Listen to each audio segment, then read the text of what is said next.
Biz endi qur, abzas, batninki munosabati to'g'risida ozroq tushunchaga ega bo'lib olaylik.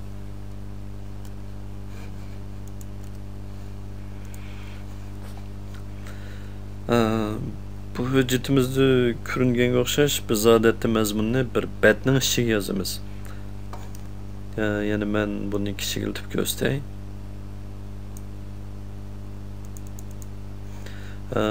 Bizningki bir ruxsat so'rash xatimiz desak, masalan bir batning ichiga yozildi.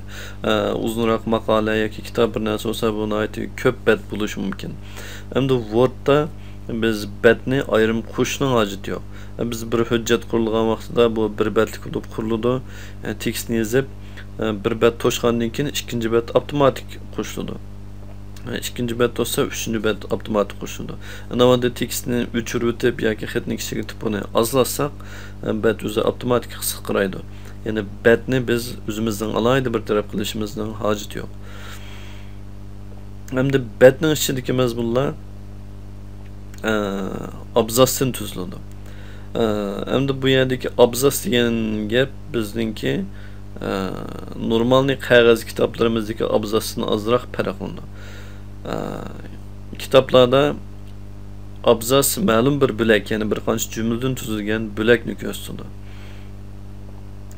Bir abzasda bir qancha qurlar bo'lishi mumkin.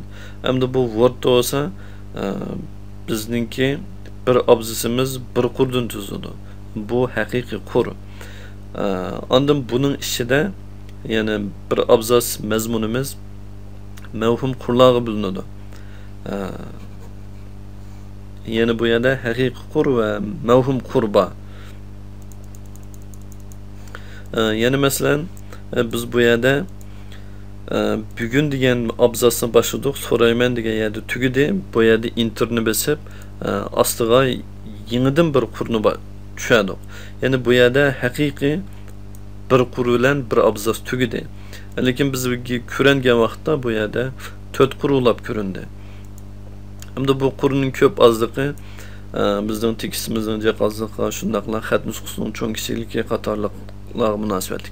Masalan, hozir 16 nomerli xatda bu bir abzas 4 qur bo'lgan bo'lsa, buni biz 8 degan nomerga ekelsak, bu 2 qurga kelib qoldi. Yani bu yerda demakchi, bizningki inter bosqinimiz bir abzasni bildiradi. Bunun içindeki mazmunlarning ko'p ozligi asosan ondan qurlar chiqadi. Inter amaliyotda qur ayirish belgisi. Hamda amaliyotda bizningki bir mavzumizmi bir abzasga teng Wordga nisbatan.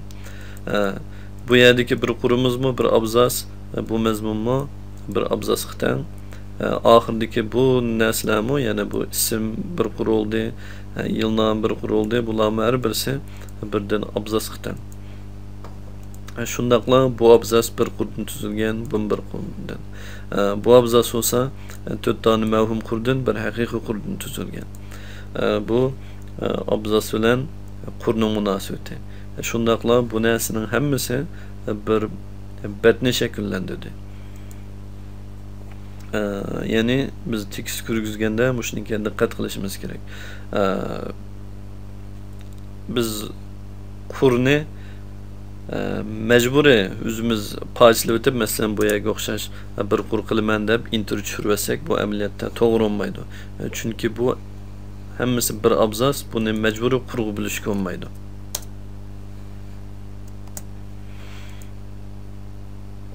Yani bu qur, abzas, batning munosabati.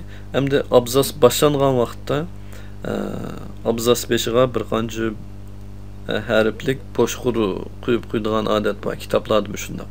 Ya'ni bu abzasning boshlanganligini bildirdi. Masalan 1 2 3 4 4 qur qo'ydim.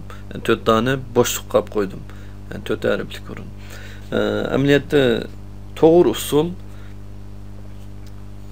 bo'shliq qo'yish emas. Yani bunu boşluğunu 4 boşluğunu o'chirib etdim. Knopka taqsida tab deb bir knopka var. Bu knopkani bassak bu yerga avtomatik abzas 5 qo'yiladi. Bu amaliyotda bir harfliklam o'rin egallaydi, yana saqlangan vaqtda 4 harflik emas. Mushu bo'yicha abzasni boshlasak bo'ldi.